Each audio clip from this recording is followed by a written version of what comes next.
Hey, yo, this is your boy Post. You're now tuned in to hoodactionnews.com. Now, the lead story that I have right now is going to be father arrested for shooting three of his children.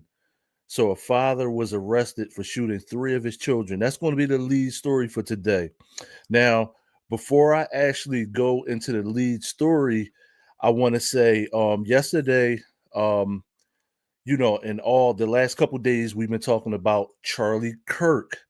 Now, for my platform, right, this is not going to be the place for any type of racism. Right? So, if you're a black racist, this is not the place for you.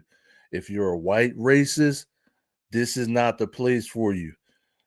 If you're any other race of races, this is not going to be the place for you because I'm going to give an objective view on every different topic that I talk about, and this is not going to be the place for you.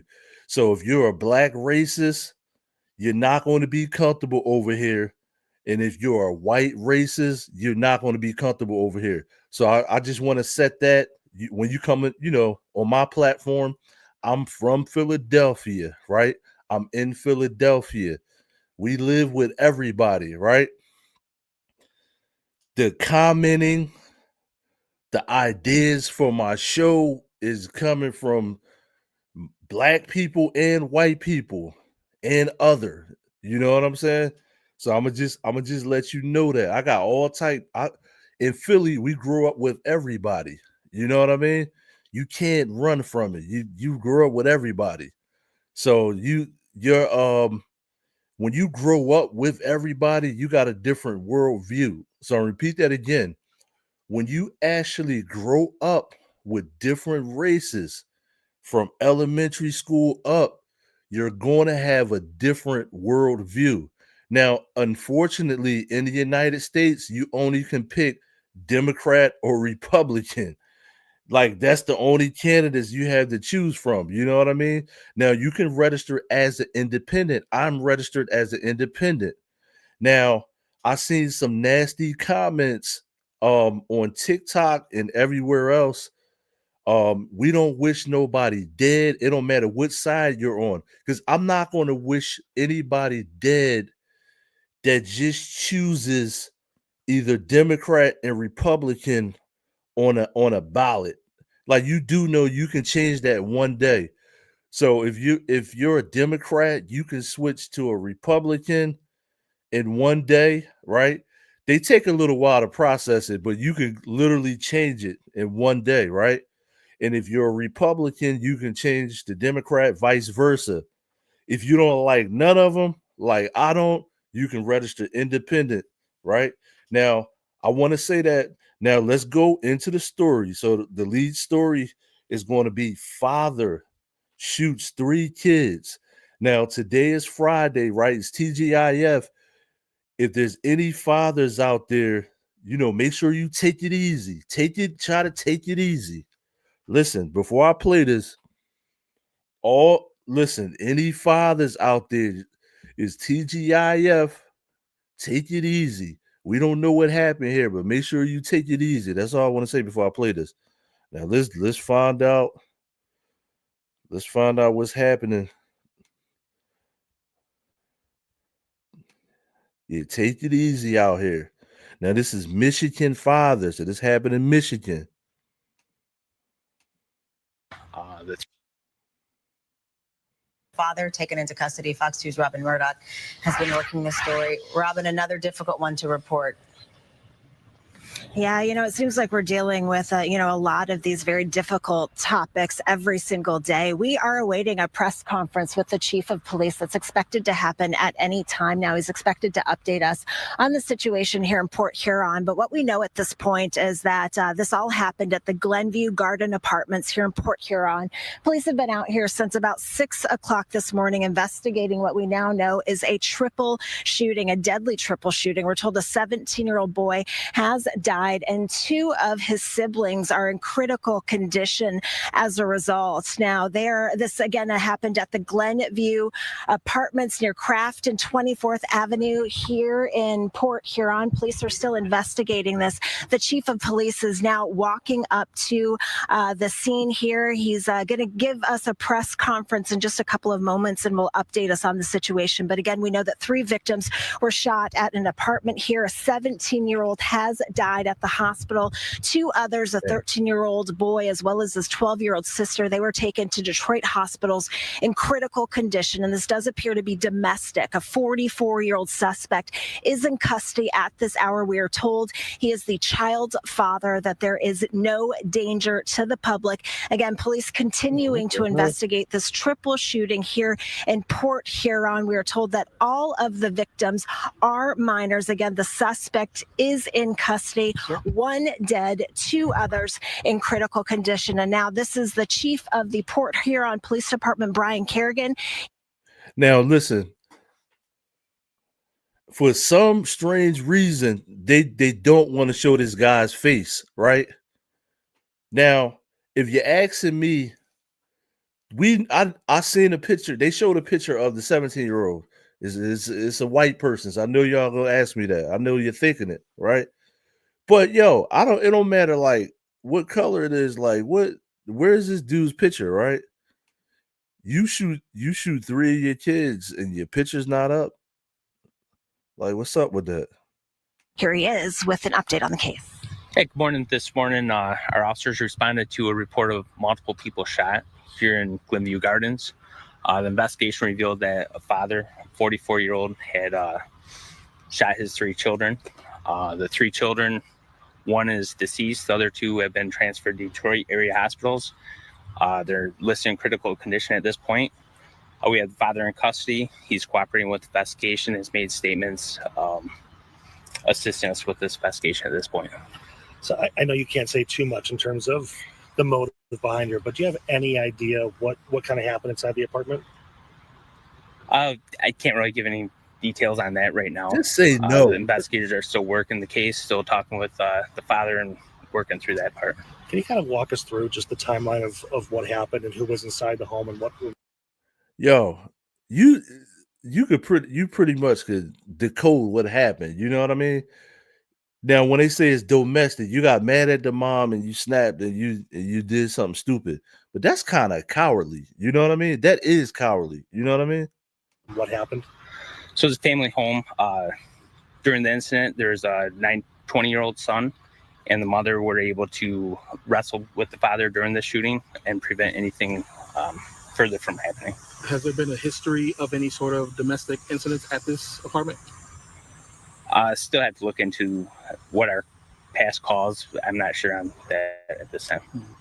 How is everybody holding up right now? Obviously, this is a case involving 3 children that were shot. 1 has passed away, 2 in critical condition. Yo, this cop right here is hurt, as he should be. But this dude is like, this cut him deep. You could tell, but that's how you should be. You know what I mean? But he cut deep. This cop right here.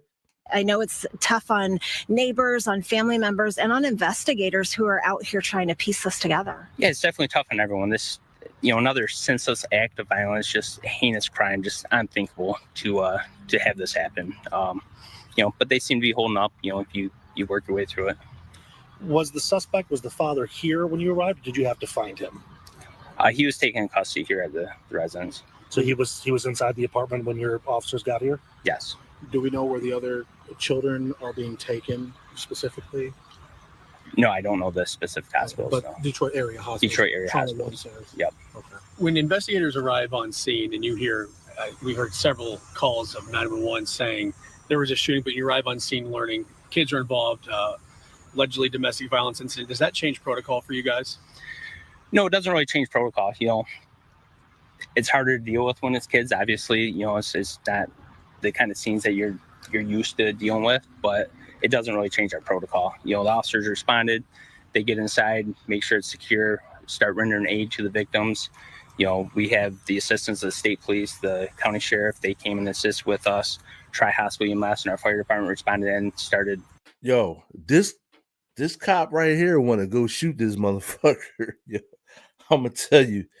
Listen, this cop, as he should, you know what I mean. I'm not telling the cops to just do that, but this cop right here, because the dude shot his 17-year-old son. You know what I'm saying? And all the other kids got hit too, or whatever, right? But this is the cop right here that might lose his job. He might try to shoot that dude. You know what I mean? Allegedly. I don't want to say he's gonna do it, but yo, he wants to. Obviously, like anybody else would want to do it. You know what I mean? But he hold it like he really mad, and that's how you should be. Like you find like if you just think that you're a cop and some dude just shot all his kids, like you don't even want no trial. You just want to shoot that motherfucker. You know what I mean? Rendering aid and taking the victims to the hospitals and getting them treated. Hearing some rumors that this could have been the property manager of the apartment complex. Are you hearing anything like that? Oh I don't no, know not the property manager. We've seen a lot of investigators spending some time outside the units and kind of the wooded area back there. Is there anything else that they're trying to piece together, or was it all Damn, not the property manager. You know what I'm saying? Now, if this is the property manager, that's crazy. inside the unit? No, mostly what you're seeing right now is scene security. So we're waiting for the Michigan State Police Crime Lab to come in. They're going to assist us with investigating the scene inside the residence. And we're also waiting to get our search warrant to go inside. So they're just making sure that they're protecting the crime scene right now. Chief, do you remember another time when you've dealt with something to this magnitude, a tragedy of this magnitude involving so many children? I can't name one right off the top of my head. 26 years in law enforcement, we see a lot of things, but something like this where domestic related, where the father, is tragic. I don't know that I've seen something exactly like that before. No. I imagine. Go ahead. I imagine there'll be support services for your officers. Something like this is so traumatic on everyone. Yeah, fortunately, we partner with our community mental health. They have a liaison that works right in our police department. So she's already been working with our officers. She's working with our dispatch our call takers that took the original call. She's out there right now debriefing with them, and she'll be working with our staff as well as the mother, the other victims of this case, and going through it.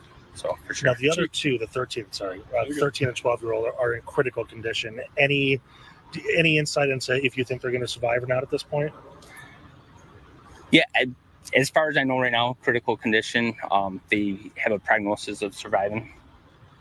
Chief, just recently, shooting in Colorado, the shooting in Utah, shooting here. Any message to those gun owners here in Port Huron or in Michigan? Yeah, more. It's just, if you're having mental health issues, if you're having problems, seek the help before you let it rise to this level. It's just a tragic incident that doesn't have to happen. Again, I know it's very early, but do you have any indication of the why? Was this a mental health situation? The investigators are working through that right now and talking with everybody and kind of trying to put it together. But I don't have a exact answer to that. I don't know that we'll ever have a sensible. Yo, let me ask you this. Let me slide this one. Why is everything mental health? Yo, listen. I think that this might be the year where they may change the law and rule out mental health. You know what I mean?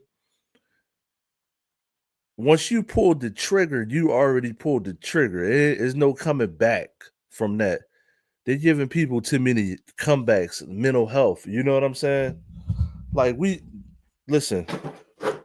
knew that Freddy Krueger had mental health issues. You know what I'm saying? Like come on now, you can say that about anybody. So I don't understand that mental health bailout. It's like they're trying to get them bailed out from that. Answer to it at all anyway. And who else is assisting you in this investigation? Well, we have our St. Clair County Sheriff. We always work hand in hand with them. The Michigan State Police, Tri-Hospital EMS Fire Department is kind of our investigative team. Obviously, our prosecutor's office works very closely with us. I know you kind of alluded to it, but can you kind of walk through the next steps for you? What do you and your team have to do now? So right now, it's just kind of piecing it together. So doing our investigation, doing our interviews, contact witnesses, and just trying to put it together, get the facts, and review it with our prosecutor's office, and kind of go from there with it. Just a lot of healing is going to need to Yeah, a take lot of place. healing in the community. This doesn't just touch the family. It it's going to be this whole community here. It touches our schools. It touches everybody. So just kind of working through that with everybody and trying to. So, yo, listen, everything's not mental health. If you take your kids out, you need to be burnt. You need to be thrown in jail or whatever they decide to do to you. You know what I mean? Everything is not mental health. You know what I mean? Yep, everything is not mental health, my man. Now I'm gonna go into the next story, but that, I hated to start out the morning with that, but that's crazy. Not the kids. You know what I mean? Get yourself some help before you get to that point. But I'm gonna tell you, a lot of people are. Let me see something. Now, listen, a lot of people. I'm looking at this next one. Now, this is another one. So, a lot of people don't think there's nothing wrong with them. You know what I mean? So, if you don't really think there's nothing wrong with you, you're not going to get the help you seek. So, a lot of people doing these crimes, and a lot of people that do have mental health issues, they don't think there's anything wrong with them. So it's hard telling somebody to get help if that particular person doesn't think that there's nothing wrong with them. That's always the issue. Now, I hate to start off with people, doing stuff around kids and stuff like that, but this is it's another one. It's another one right here. So let's take a look at what happened here. Now, not the coach. So this is coach arrested after 12-year-old knocked out. So this happened in Atlanta. So Atlanta coach arrested after 12-year-old is knocked out. So I'm interested to see what happened. Now, this is a youth football coach. Accused of sending one of his players to the hospital. Angelique Proctor broke the story, and she is here with what happened and what the charges that football coach is now facing. Angelique? Well, good afternoon to you, Tom. This is a story that we have been covering since it happened Monday night. And what a major development this is, that this coach is in fact being charged. That is what many people in this community, many people who were there Monday night said that they wanted to happen. Now, the coach claimed he was teaching a football technique, but witnesses and South Fulton police didn't buy that story, and that is why No. he is now under arrest. Take a look there. You should have his mugshot. He is Jonathan Sagers, and according to the South Fulton Public Safety Director, he was a volunteer with. Yo, so this fool, so he knocked the 12-year-old. Now, this is the football coach. Now, he says he was doing a football technique. Now, this is the point where I would be in jail myself. So let me put it on the big screen. So this is the point where, if I send my son to a football coach, and especially on this level, and I find out you put hands on my son, I would be in jail. Pick a cell. I would call the top. I would call the police and tell them, listen, can I come pick a cell out? You putting hands on a child. A lot of y'all got problems. And then he lied. Look, then the guy lied and said that it's a football technique. So listen, you know what I mean? I would do this allegedly. You guys, I would do this allegedly, but I'll be like, listen, I got a football technique for you. I got a technique. It's called two finger trigger shogun. It's called two-fingered shogun. Oh my God, yo. I got a technique for you. You putting hands on my kid at a football game? Oh my God. And this is alleged. The Old National Park. He was coaching with the Old National Knights and is actually known in this community as Coach Dread. Sagers has been charged with cruelty to children, which is a felony, as Hell well yeah. as misdemeanor battery after South Fulton police say he grabbed this 12-year-old player by his shoulder pads and threw him to the ground.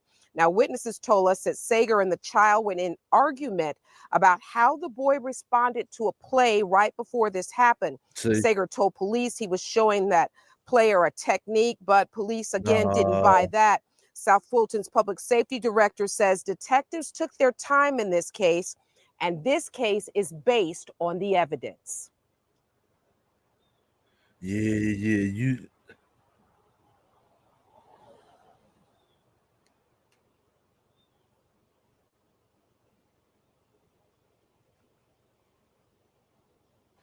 Tom, do we not have that sound? Yeah, Angelique, a bit of technical screwed difficulties up. with the I thought sound. it- What did Dr. I thought it was Alexander my say about the stuff. investigation here?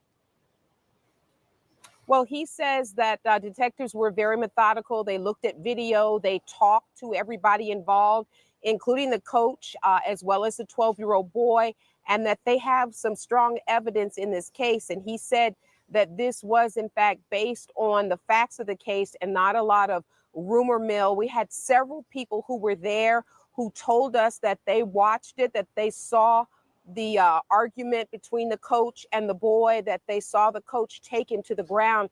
And the other thing that we learned today is that according to the arrest warrant, the coach apparently started taunting the 12-year-old boy once he was on the ground. And according to that arrest report, the boy was unconscious at that point. And as we have told you earlier in the week, Oh hell no, nurses yo. told coaches, call 911. A Damn. helicopter came in here and actually Damn. was able to get that young man to the hospital, Oh the hell Arthur no. Blank Children's Hospital, a new facility in our area. And he Oh hell somehow no. initially had no feeling in his I got a football technique for you. legs, but came around and has been released and is now at home with his parents. But we did also learn that this particular coach, Coach Dread, as he's known in these parts, had apparently been arrested by Atlanta police Oh on August no. the 29th. And those were some pretty serious charges. Police Yo, he's not supposed to be around the kids anyway. How did that slip through the crack? pulled him over for a traffic stop, and he ended up with drug possession charges as well as possessing a firearm, and even got an Damn, how the obstruction hell? charge because Yo, according to Atlanta how in the hell he get around the kids? police, he left his own car and ran away from the scene. So all of these things, though, the athletic director or the Dr. Cedric Alexander wanted to make sure that everybody knew they did in fact vet Coach Dread, that he passed a background check in July, and these charges came up with APD in August. And of course, this incident Damn, so he with this 12-year-old did player it was after just he got Monday the night. job. But Dr. Cedric Alexander says this community should feel safe. These parents should let their kids come back out and enjoy youth league football because he says it is in fact safe. So that was Yeah, you don't really know my that, though. question, which you just cleared up. How does a person get exposed to coaching children when they have a record? But apparently that record didn't come out until a full 1 month after he was hired to be part of that coaching staff. That is correct. In fact, the documents say that he had no criminal history prior to that July when they did the criminal background check. So he got these charges in August. And then this incident with this young boy was in September. A lot of parents, though, were very concerned, wondering how on earth should he be coaching young people? But that is how that happened. That's the timeline that we have. All right. Now the way that they're framing this, right? Now I do a lot of cases. I report on a lot of cases where people don't have criminal records before they do something to a child. So obviously you want them not to have a criminal record, but make sure you keep an eye on the people that. So listen, you obviously want people to have a clear record before they work with your kids, right? But the people that do have a clear record, still keep an eye on them. Because this month, I just did a lot of cases where the teacher had no prior record and then they're doing something crazy, either the teacher or the babysitter. So the teacher or the babysitter has no record, no evidence of nothing, and then they do something to the child. So keep an eye on everybody is what I'm trying to say. Now I'm going to move on. If you're just tuning in, this is hoodactionnews.com out of Philadelphia, PA. Now I'm in Philadelphia, PA. I know I actually sound like I should really be on the news. I know I got a news voice, but it's just me. It's just my voice. Now, this is hoodactionnews.com. Sometimes we're going to sound professional. Sometimes we're going to be on some other type stuff. But this is hoodactionnews.com. And I'm trying to decide what I'm going to show you next. Now, like I always say, what's up with the Walmarts? Walmart employee shoots woman during fight. Walmart has to be the most unsafest franchise to ever. If you just collectively. So listen, allegedly. So listen, let me ask you a question. I'm gonna ask you the question. Do you think Walmart is the most unsafest supermarket / department store in history? Because at least every other week, I'm reporting on something that happens at Walmart. Now, Target pops up here. Now, also got Kroger I'm going to do Kroger right after this. That's what I'm going to do. We're going to do back to back. So something happened at Walmart and something happened at Kroger. Now, let's find out right now what happened at Walmart again. So we're going to find out now what actually happened at a Walmart again. To look at the Walmart employee accused of opening fire inside the store and shooting another woman. Yeah, this started with a fight that triggered chaos, and it happened at the store near Humble off the Beltway at Wilson Road. That's what we find Matt Doherty tonight. Matt? And the Walmart remains closed after it was shut down at about 3 o'clock this afternoon. That's when the shooting started. The customer I spoke with tonight says shoppers ran for their lives, and now he plans to sue. Andre Spencer was inside the Walmart shopping at about 2:15 this afternoon in the automotive section when he heard the shots. The next thing I knew, I heard a gunshot, and they were saying, run to the back, man. Go tell everybody go to the back. He was convinced there was a mass shooter inside the store. As soon as we heard the shots, everybody started running. So yes, that's the only thing that I thought of. I wasn't going to come out of here. He says he fell to the ground and was hurt during the chaos. Harris County Sheriff's Office deputies tell us. Yo, so if this, let me ask you this. This guy they just showed on the screen, right? Do you think he's going to win the case? What the Walmart is going to say, this is an incident we had nothing to do with, right? So I don't believe, now I'm not a lawyer, right? But I don't believe you can sue Walmart if a mass shooter comes in there and shooting everybody. How is Walmart liable for that? You know what I mean? Now, if a Walmart employee does it, then this dude has a case. But if this person is not a Walmart employee, because it says Walmart employee shoots woman during fight. Now, yeah, he might have a case. Matter of fact, he might have a case. He may have a case because Walmart employee shoots woman. But was it self-defense? If it was self-defense, this dude might not have a case, but he might win his case on the technicality that you're not supposed to have a gun. So yes, he does have a case. That's why you break everything down. So I just broke it down in real time. So yes, he does have a case. I changed my mind. The shooting happened at the front of the store and was a result of an ongoing dispute between an employee and 3 other women. The other 3 females, I think, came to complain to management about her. Nothing to do with Walmart. They were just complaining about her. The employee saw them there. And investigators say when the Walmart workers saw those 3 women that she knew a fight broke out. He's trying to cover Walmart's tracks. Let me rewind that. Not the good old officer trying to cover Walmart's tracks. Not him. Not the good old sheriff in Texas, in Houston, Texas, trying to defend Walmart. An employee and 3 other women. The other 3 females, I think, came to complain to management about her. Nothing to do with Walmart. They were just complaining about her.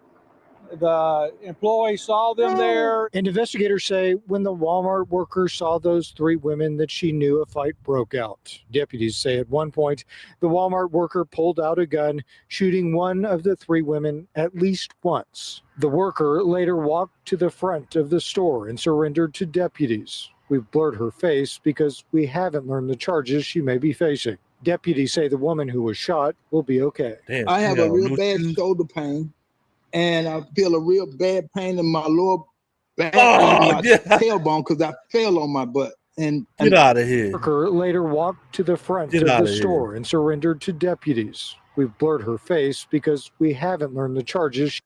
Yo, this dude ain't got nothing to do with the price of applesauce, right? You think he's gonna win his case? Look at this dude right here. She may be facing. Deputies say the woman who was shot will be okay. I have a real bad shoulder pain, and I feel a real bad pain in my lower.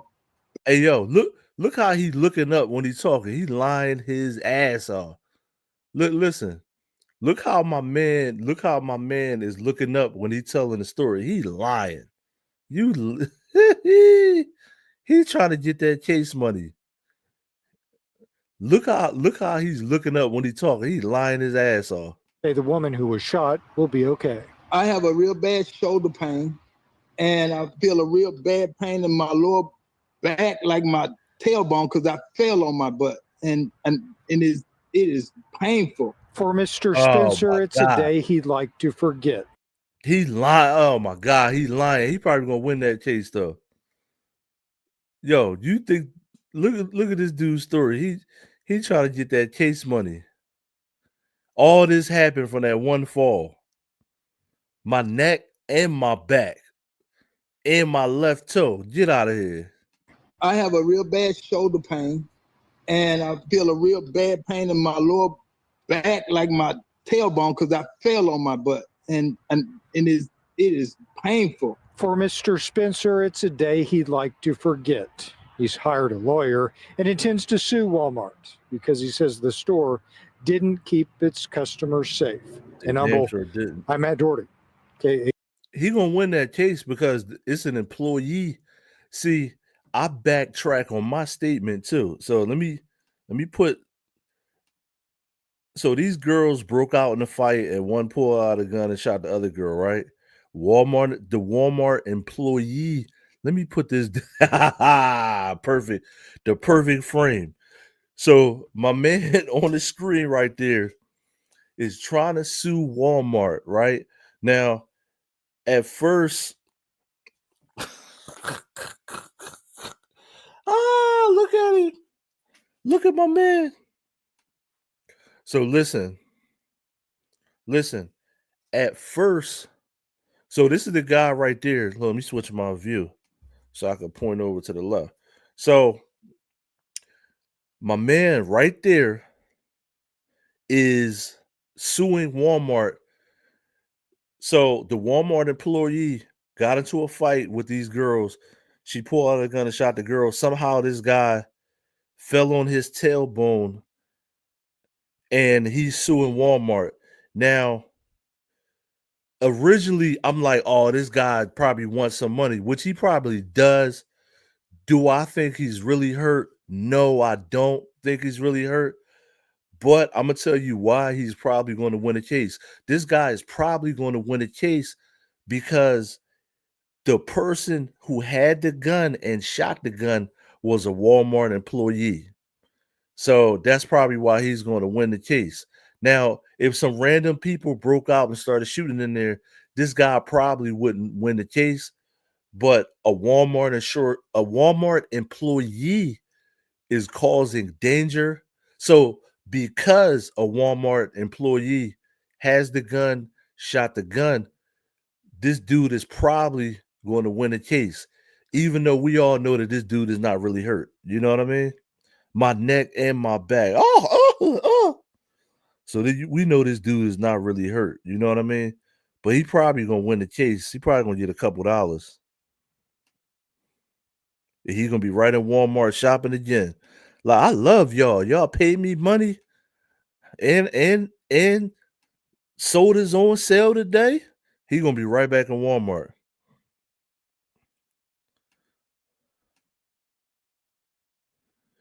Now, let's see what happened with this officer gets shot while serving a warrant.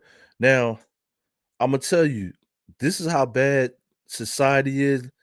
Let me make sure this could pop up. It's got to go up, son. Go up.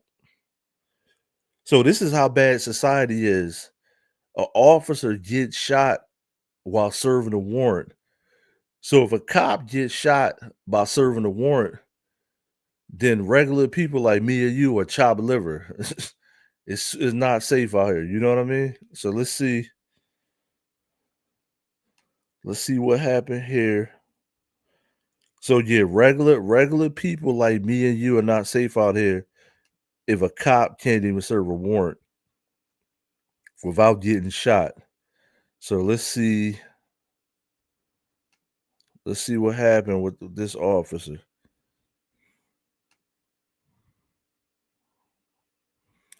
So it's definitely not safe out here. Officer involved shooting in Memphis where a Bartlett officer was shot and a suspect is dead. And we're going to have live team coverage for you this morning. We have Fox 13 Sheila O'Connor. She's at the shooting scene. And we also have Kayla Solomon at Regional 1. Good morning, Memphis at 9:30 starts right now. Glad you're with us. I'm Valerie Calhoun. Good morning. Good morning, and I'm Dominique Dillon in for Ernie Freeman. We have learned that one person is dead and a Bartlett police officer has been shot, taken to the hospital after serving a warrant in Memphis. This happened just after 6 on Delwood Avenue. 3 hours later, we see DEA agents along with officers from Memphis, Bartlett, and the TBI around that command center. Yep, and we're going to start things off with Fox 13 Sheila O'Connor. Yo, you know what I'm gonna say. Memphis got all type of they got all type of women. They got all type of flavors reporting that news down there, boy. Damn. Okay, I see you, Memphis. They got flavors like now ladies in that joint. Look at the hair. The hair. Look, they got both of them got the Bomb Diddy hairstyle. You know what I'm saying? They're not playing down there in Memphis. Right now. Glad you're with us. I'm Valerie Calhoun. Good morning. Good morning, and I'm Dominique Dillon in for Ernie Freeman. We've learned that one person is dead and a Bartlett police officer has been shot, taken to the hospital after serving a warrant in Memphis. This happened just after 6 on Delwood Avenue. 3 hours later, we see DEA agents along with officers from Memphis, Bartlett, and the TBI around that command center. Yep, and we're going to start things off with Fox 13 Sheila O'Connor. She joins us live from Fraser. Sheila, what else have you learned out there? The scene out here still very active at this point. You guys can still see all the activity that's going on, and we still have a lot of police officers that are here, a lot of unmarked cars that are here, so agents and investigators that are there in the distance at the Bartlett Police a mobile command center. I've seen a couple of the top brass with Memphis Police. They've left the scene about 5 or so minutes ago, but what we've learned from Bartlett Police, they say that along with the Drug Enforcement Agency, officers were conducting a narcotics search warrant at a home off of Delwood Avenue here in Memphis. While trying to execute that search warrant. Police say that the person inside the home was armed with a weapon, presumably a gun, and police say that suspect fired shots at officers and officers shot back. That person inside the home was killed. A Bartlett officer was also hit, but they are expected to be okay. The TBI has taken over this investigation, which is common when you have officer involved shootings. Typically, an outside agency will come in to continue that investigation. All of this took place around 6 o'clock this morning, a little after 6 o'clock this morning, and this is the scene. Nearly 3 hours later, it will probably be this site in this neighborhood for quite some time as well. Usually when a person's been killed by an officer, those investigations take quite a while sometimes, especially since we have that Bartlett Police Command Center now posted up there in the distance. So people have been asking, why was Bartlett Police out here in Memphis searching a warrant? You will see joint operations like this sometimes, especially when it involves narcotics. You'll see different agencies kind of joining together for an investigation, for a search warrant as of this case here. And it appears that's what may have been going on this morning with this joint operation with Bartlett Police and the DEA. Certainly looks like it's going to be busy out there for some time. Thanks, Sheila. Good work out there. And we're continuing our team coverage with an update on how the officer's doing. We have Fox 13 investigative reporter Kayla Solomon at Regional 1. Damn, okay, Kayla. Yeah, Val and Dominique, good morning. Now, it's good news when you don't see much of a police presence at the hospital, because that means the officer is expected to be okay. And of course, moments ago, we confirmed that that is the case. All you see is one single sheriff office vehicle sitting outside the emergency room entrance. Man, and we do know that Bartlett police officer was shot, but the injuries were not life-threatening. Of course, he's in non-critical condition, but we know the suspect in the situation is dead. Now, Look at the man coming out the hospital. Scene where this happened in Look at the little man walking out with. but we know the suspect in the situation trying to mind his little is business. He got dead. his hospital socks on. We know that the scene where this happened in Yeah, put it Fraser back on is still very Kayla, active. yeah. Of course, that's a ways away from the hospital. But Kayla. today we still are going I to see find you. more information now about that officer, as well as who the suspect is, what that warrant was for exactly. Still a lot of unanswered questions here that we'll be working to get answers for throughout the day. But again, at the end of the day, we know the officer here is expected to be okay. Certainly is good news. And we all breathe a sigh of relief about that. Thanks, Kayla. Yeah. Breaking news with They got my man out the way. Like, ain't nothing. Listen, he's not making it home for dinner anyway. I'm gonna go to the next subject. Yeah, the cops got. You don't want to serve the warrant. You want to shoot at the cops, and they take you out. Ain't nothing to talk about. He won't be eating mom's roast beef tonight. You know what I mean?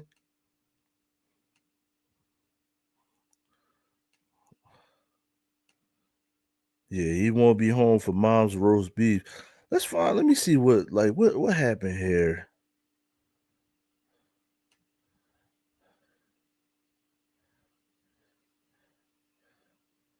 I'm trying to figure. This is one of those reports. Like the way they titled it, I don't know what's going on. It says, "Oh, see what MPD's command center spotted." Like, what are y'all talking about? What did they spot?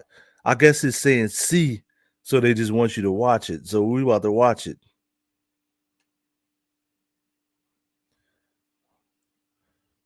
It looked like YNs with guns.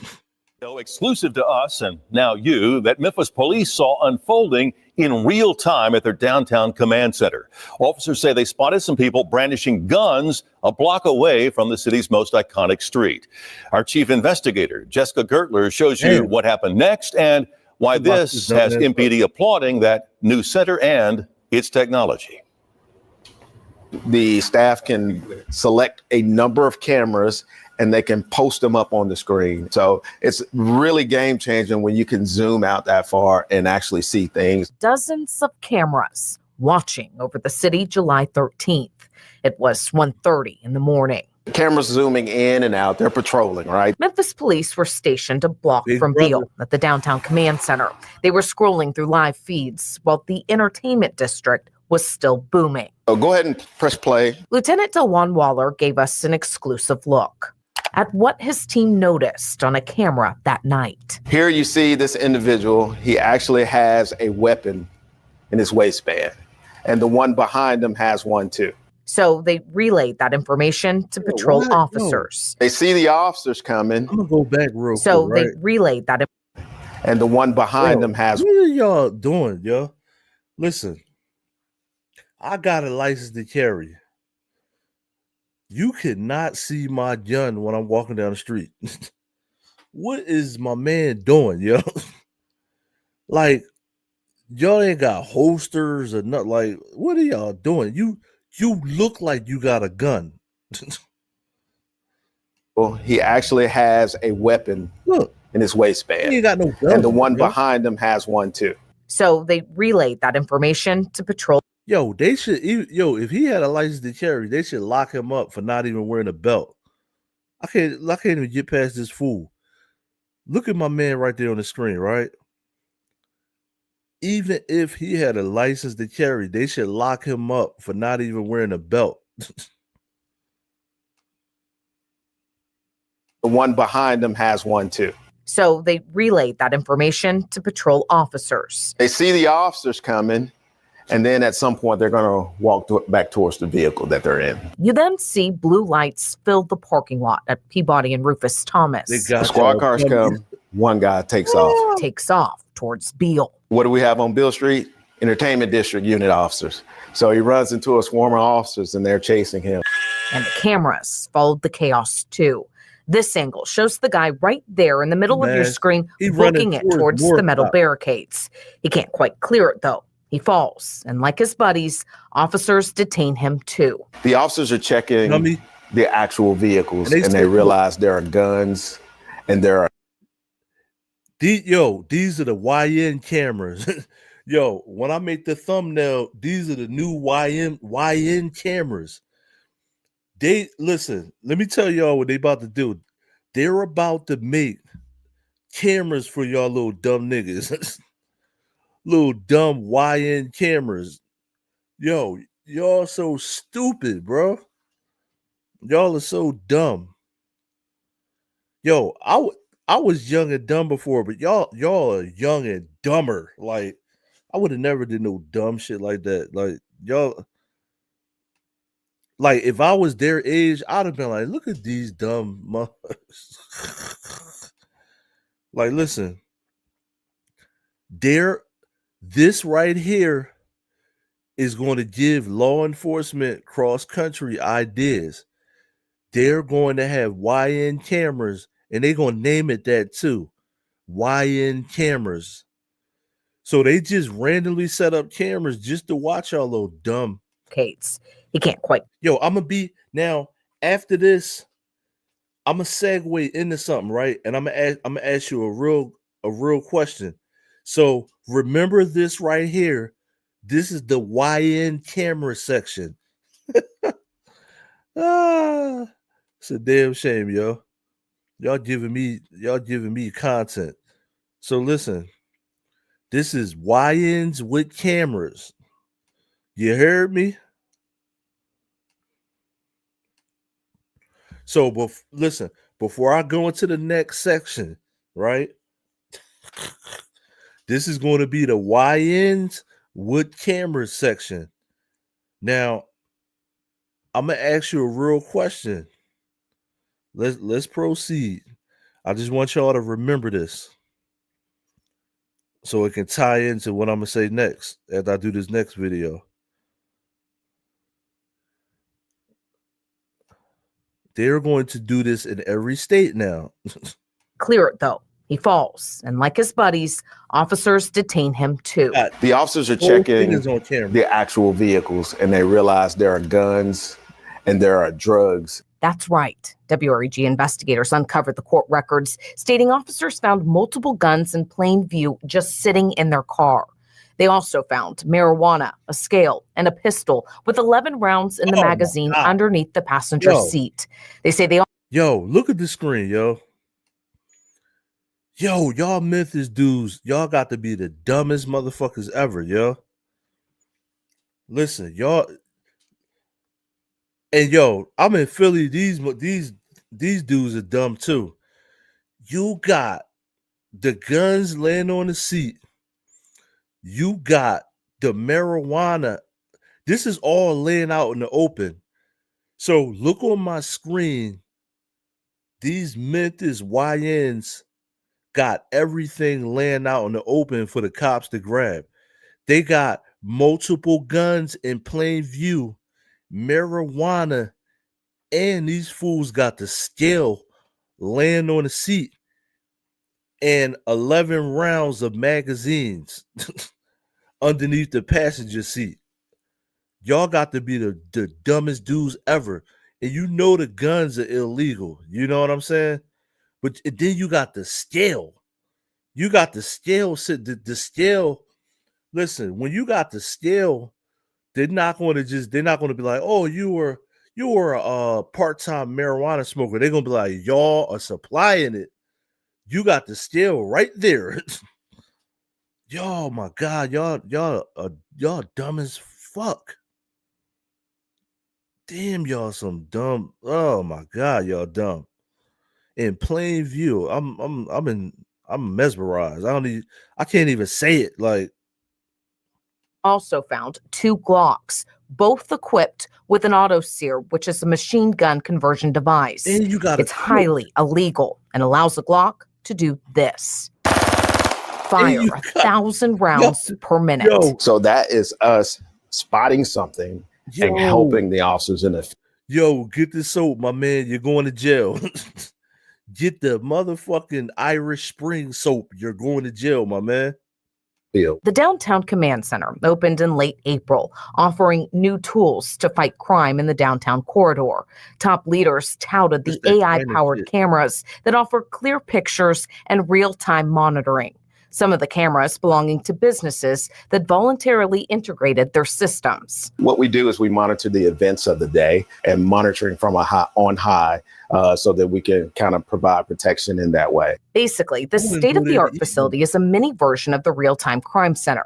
But since officers can focus on a confined area, they can cycle through the cameras more frequently.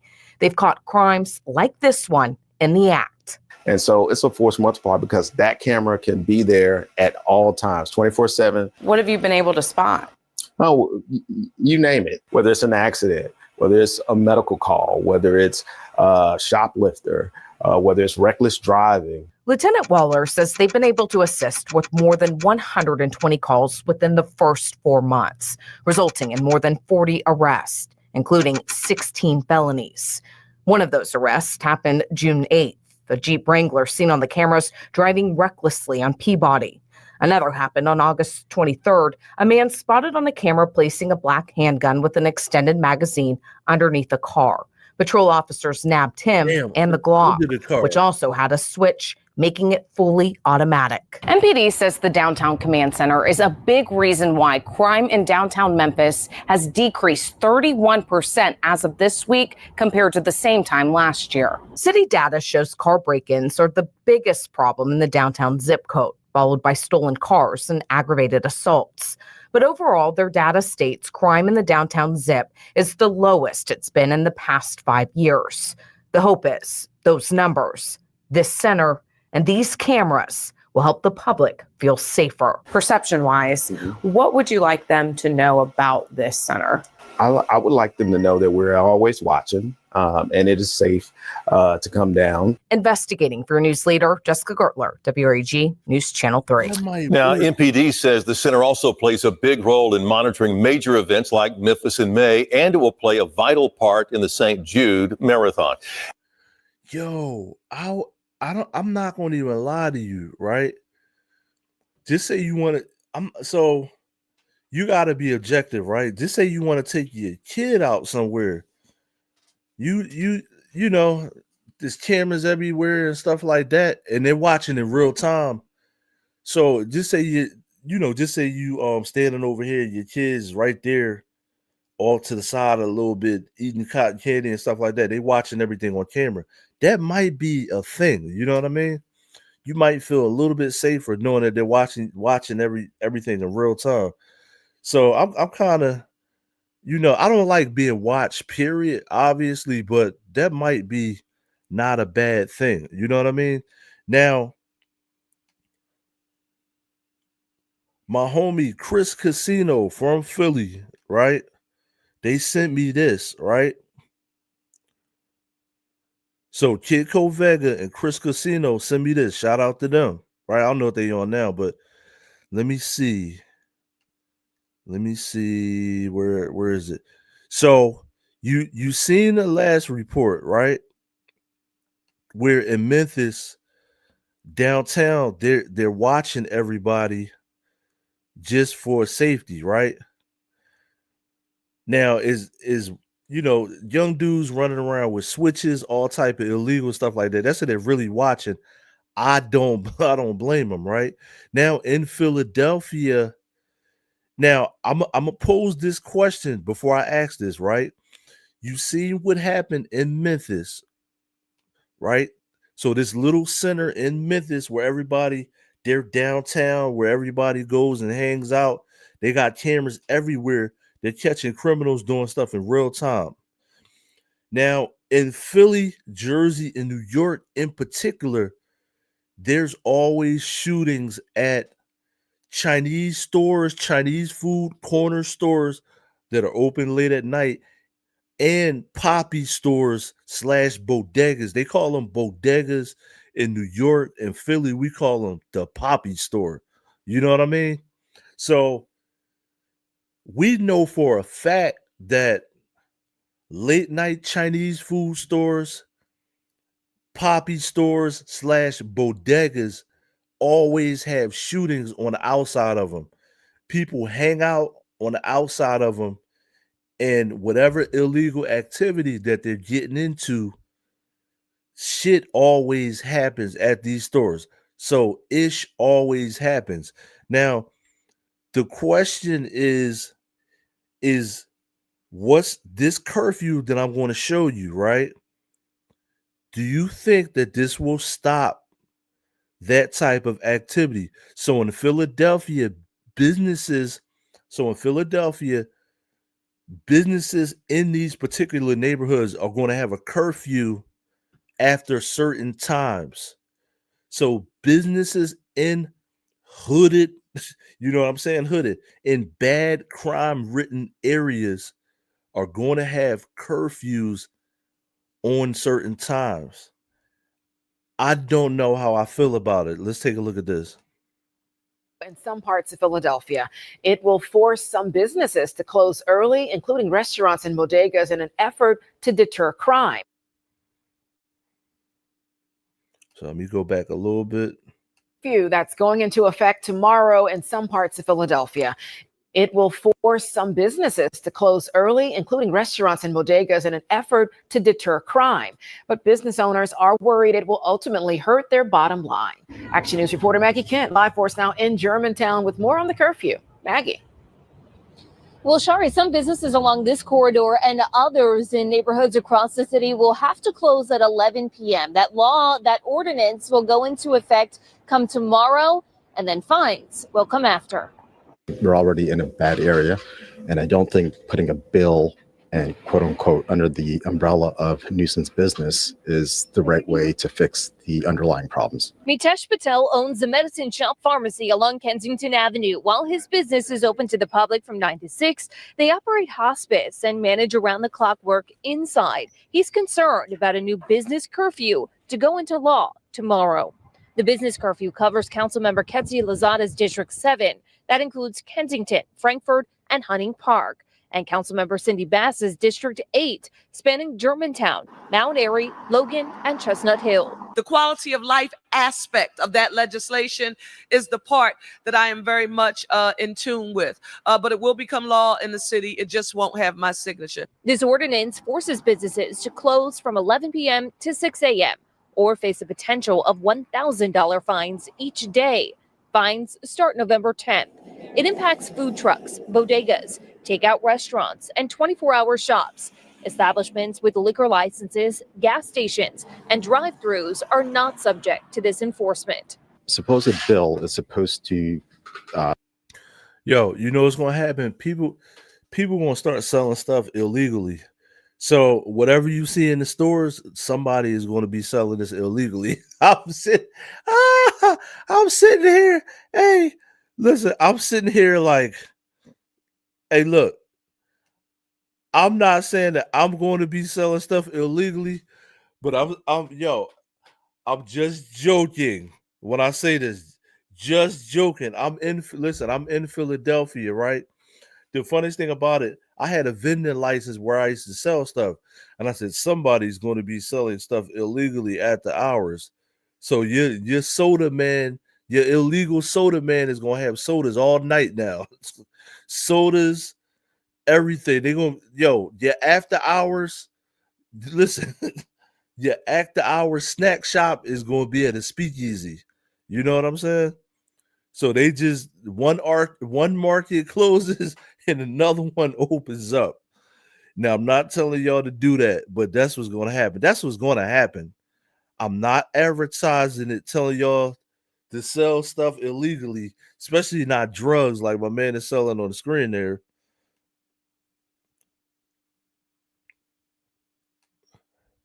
But the craziest thing is all the drugstores that are 24 hours are going to be overcrowded. But this dude is not open. I don't think this guy's open all night anyway.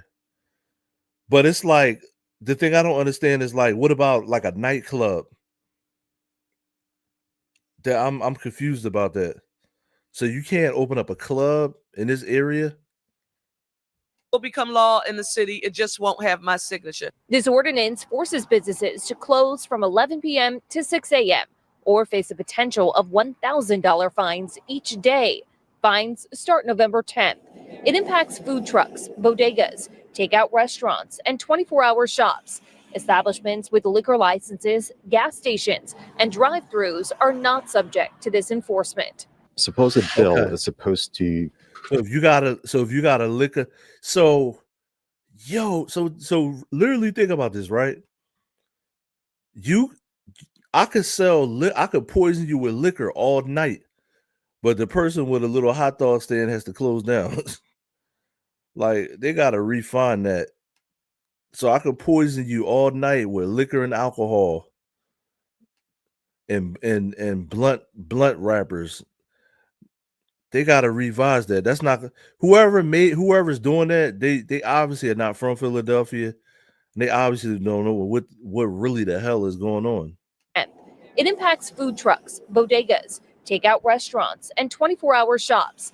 Establishments with liquor licenses, gas stations, and drive-thrus are not subject to this enforcement. Supposed bill is supposed to. Now, let me listen. Deter crime. I think what will happen is that crime will go elsewhere. Streets behind. You'll get vacant buildings that will become the new spot. It'll be coming into the more residential areas. So where it is, it's kind of confined, but we need to use the existing laws and actually address the issues, treat the actual problems, and not say it's the business's fault. Again, this ordinance will go into a law for Council District 8 and 7. That comes tomorrow. Then there will be a 60-day warning period. Those fines start November 10th, $1,000 each day for those. I'm gonna tell you, they did this. They did a disjustice, right? With the way. Now I'm glad I got a platform, right? I'm gonna tell you why I'm glad I got a platform. Now I'm gonna lead this up because it says curfew concerns, right? So the news, listen. So the Philadelphia local,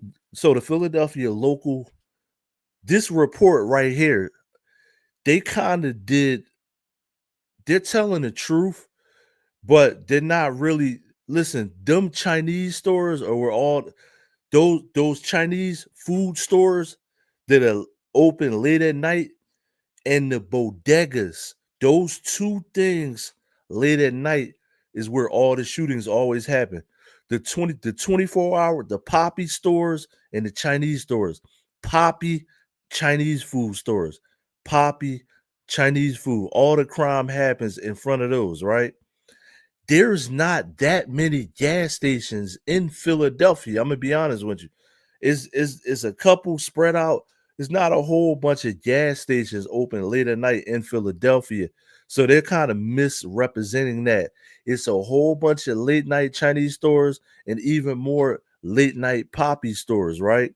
Now, if you actually look at some of these Poppy stores or smoke shops, like, you know what I mean? They got candy, marijuana wrappings. You know what I'm saying? I don't smoke weed. They got marijuana, like, what y'all smoke.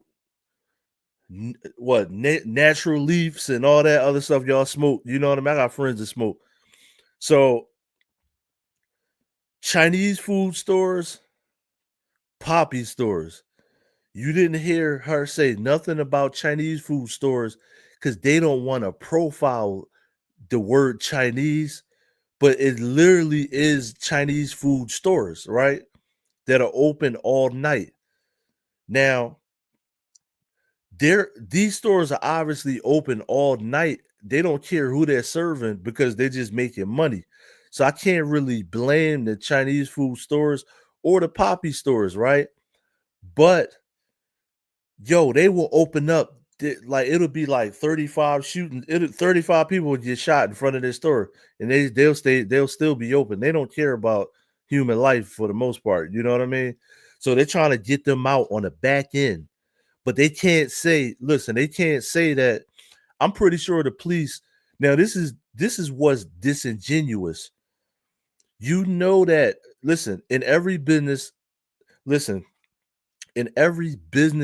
entity, they run numbers, right?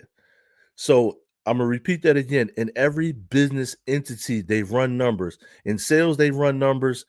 In the police station, all the detectives, they run numbers.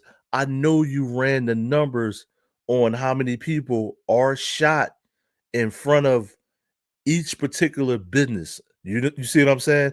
Like, if I had the data, I can do a spreadsheet for you right now on Excel. I could do a whole spreadsheet showing you how many people are shot in front of what type of business and break it down and separate it. I could do that myself. You know what I mean? So I know that the police and lawmakers, whoever got together and made this law. So I know that these lawmakers have the data because all they do is crunch numbers.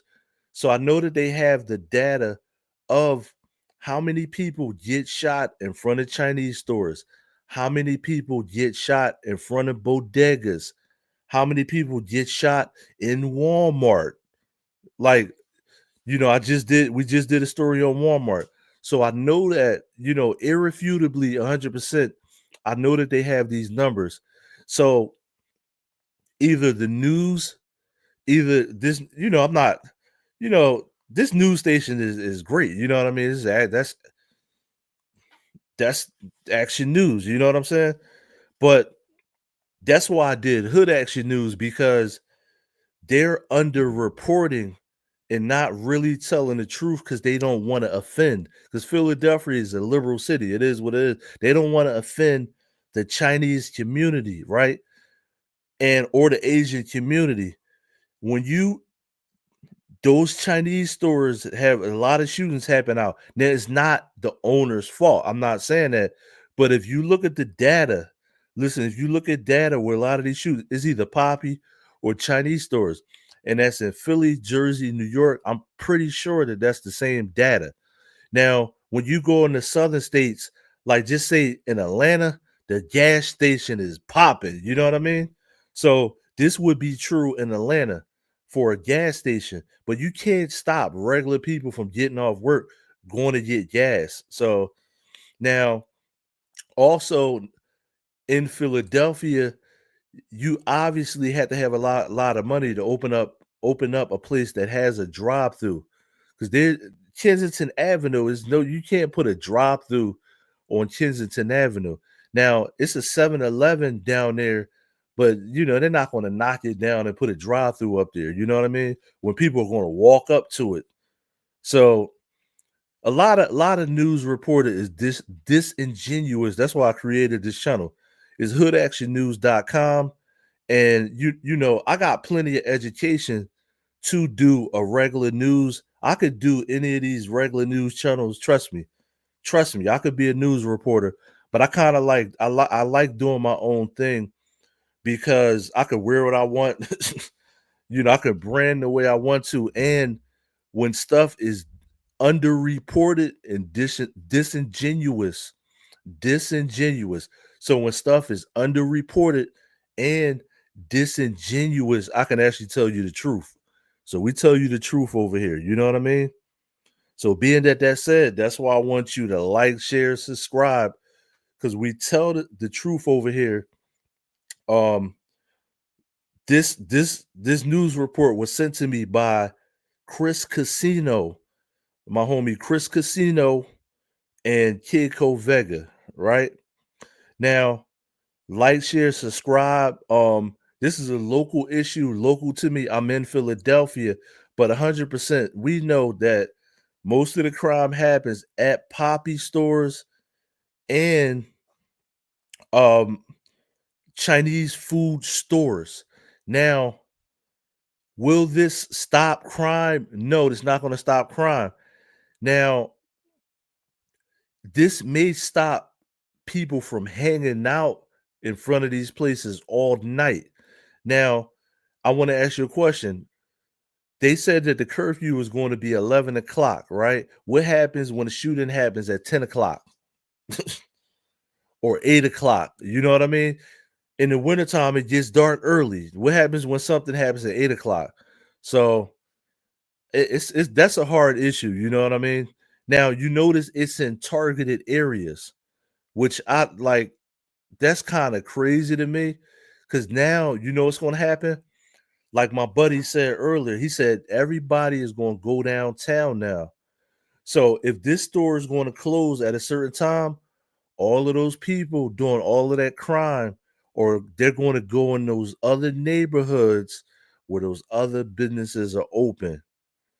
So be prepared to see YNs near you. Yep. That's what's going to happen. Them dudes that's robbing people and all of that. So let me go back a little bit. I want to look at the map. Hold on, we're not done yet. We're not done yet. I want to look at the map and see those neighborhoods again. We're not done yet. Look, he can't even start he can't even build his little business. They shut his ass down.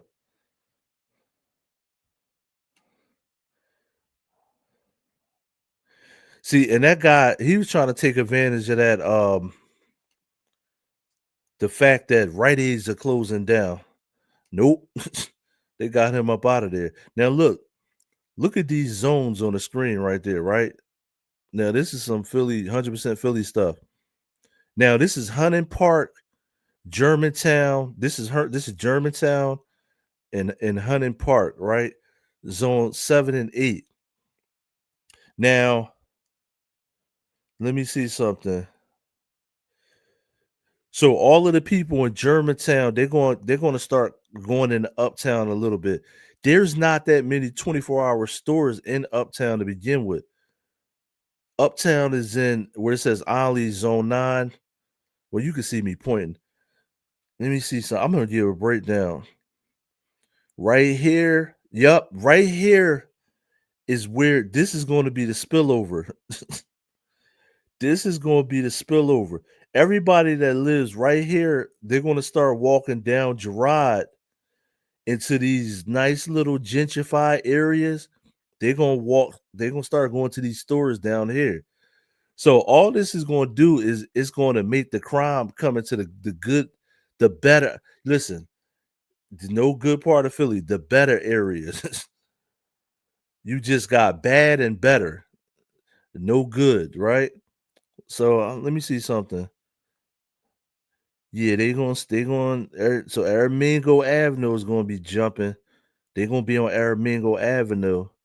And Aramingo Ave is all drive-throughs anyway, so that may be okay. But right here, woohoo, right here. Yep, they're gonna start walking. They're gonna walk to Broad Street. And Broad Street is gonna be popping late at night. The whole hood is gonna be on Broad Street looking for blunt rappers and all that. So yeah, whoever did this has no idea what's going on in Philly. Let me see something. Chew Avenue, Germantown. Yeah, y'all didn't plan that out. We're gonna see. I'm gonna follow up on this. But this is the map right here. So if you're in Philly and you in a good neighborhood, all of these dudes, they're gonna start spilling over to your neighborhood, going in them stores. Good luck to you. Good luck to you. Make sure you like, share, subscribe. This is hoodactionnews.com. I'm Izzo.